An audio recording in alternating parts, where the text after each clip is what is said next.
हम मीनू झा प्रणाम करै छी समस्त मिथिलावासीके। एकटा कोबरके गीत लऽ कऽ उपस्थित छी। कोशिश करै छी सब गोटेके नीक लागै।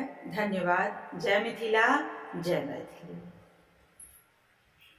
सावन भादव के निशी अन्हरिया, सावन भादव के निशी अन्हरिया, कहमा गमेलौं आधी राति है, कहमा गमेलौं आधी राति है, तोहरो स सुंदर धनी मालिन के बेटिया, तोहरो स सुंदर धनी मालिन के बेटिया, ओतहे गमेलौं आधी राति है, ओतही गमेलौं आधी राति है,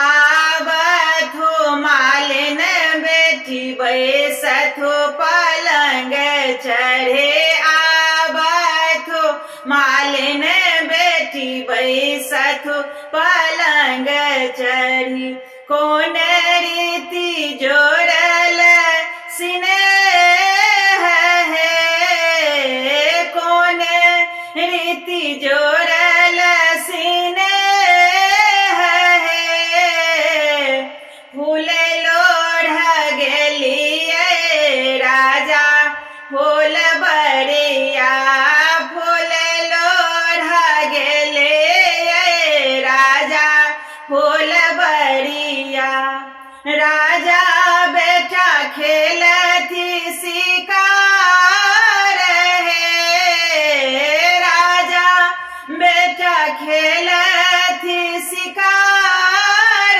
है, राजा बेटा हंसी दिला हम मुस्काओल, राजा बेटा हंसी दिला हम मुस्काओल, नैन सो जोड़ल स्नेह है,